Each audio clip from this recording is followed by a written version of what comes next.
Hello everyone, I'm back with another chapter of Geography, Class 7 NCRT.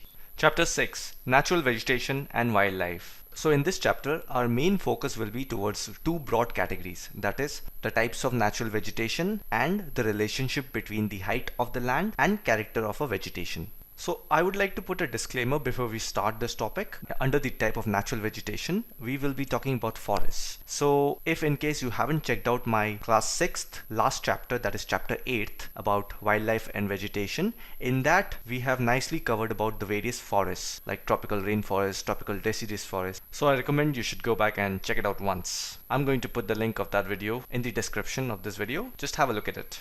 Let's start with forest. Now a place where there is good temperature and plenty rainfall, that is an ideal place for a forest to evolve. Now forests are nothing but a huge place covered with trees. Now depending upon how dense and open forests are grown, we divide the forest into different categories. Tropical evergreen forest. Let's break the words and understand what it means. Tropical, it is the region around equator or in between Tropic of Cancer and Tropic of Capricorn. Evergreen, it means it is green throughout the year. And forest, again, these three criteria should fulfill the requirement to be a forest, which is area covered with trees, a good temperature and plenty of rainfall. So now you know the meaning of tropical evergreen forest. A forest which is green throughout the year and that resides at the region around the equator. The trees are so closely spaced that they do not allow the sunlight to come inside the forest during daytime. That's why trees like rosewood, ebony, mahogany are common here. And these woods also have a lot of moist in it. As I said, if the sun rays do not enter,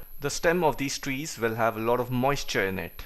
Basically the water content. Coming to tropical deciduous forest. Again, let's break it down in each word and try to understand. You know the meaning of tropical and the word forest. Let's understand what is deciduous. The meaning of deciduous is, it's that point of the time where the leaves fall off the trees. It can be season like autumn wherein the leaves shed from the trees. You will find large part of such forests in the region of India, Northern Australia and Central America.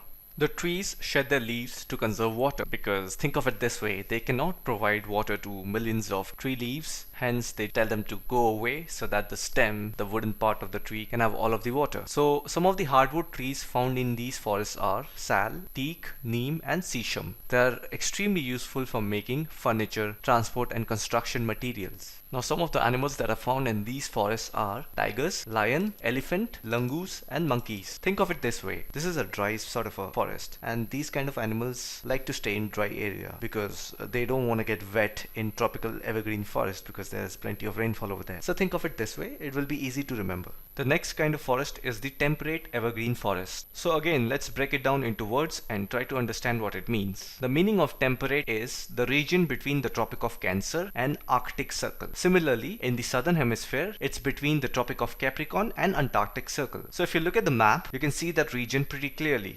These type of forests have both hard and soft wood trees like oak, pine, eucalyptus, etc. Now we have the temperate deciduous forest. Again, the meaning of deciduous and forest has been covered before, and temperate is the same what we just learned few minutes back. So it is the region between Tropic of Cancer and Arctic Circle in the northern hemisphere, and in the southern hemisphere it is the region between Tropic of Capricorn and Antarctic Circle. The trees of these forests shed their leaves in the dry season. And the common types of trees are oak, ash, beech, and the kind of animals that you can find in these forests are deer, foxes, wolves, and some birds like pheasants, monals are found here.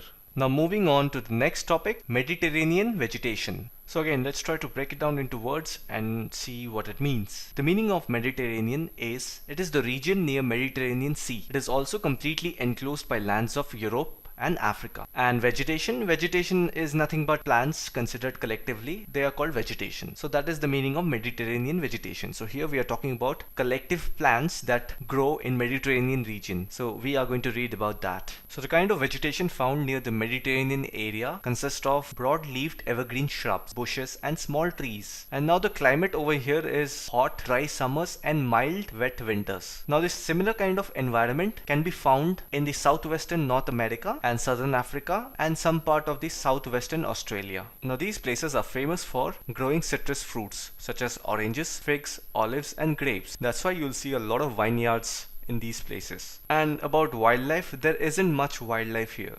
Coming to coniferous forest. Again, let's break the word and try to understand what do you mean by coniferous forest. It is the region between 50 degree to 70 degree north latitude, which also lies between the frigid and temperate zone. And we know the meaning of forest. So that is what is coniferous forest. So we are going to talk about the forests that are there between 50 to 70 degree of north latitude. Now the region around these forests have cold, long, snowy winters and warm, humid summers. The trees in these forests are evergreen, and the wood of these trees are very useful for making pulp, which is also used for manufacturing paper and other matchboxes. Now the variety of trees that are found in these forests are cher, pine and cedar. And by the way, polar bear exist in these forests. With this, we have come to an end of chapter 6. Let's answer some questions and see where we stand. First question, which are the two factors on which the growth of vegetation mostly depends on? So actually I can give you 3 factors, but okay, let's just give 3 factors and see what they are. So the factors that are responsible for the growth of vegetation is moisture, temperature and the type of soil.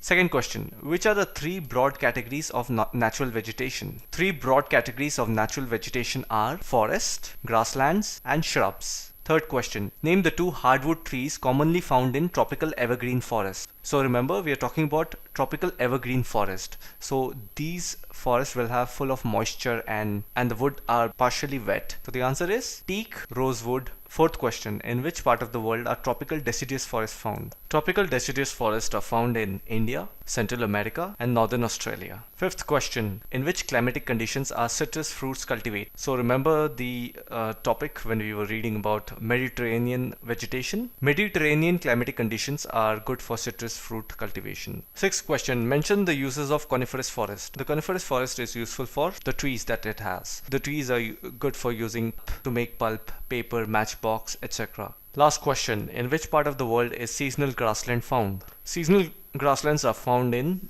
mid-latitudinal region and also in the interior side of the continent. If you like the video, consider giving it a thumbs up and leave a comment below. And make sure you're subscribed. You'll get an alert when my next video comes, or if you want me to make anything specific, do let me know.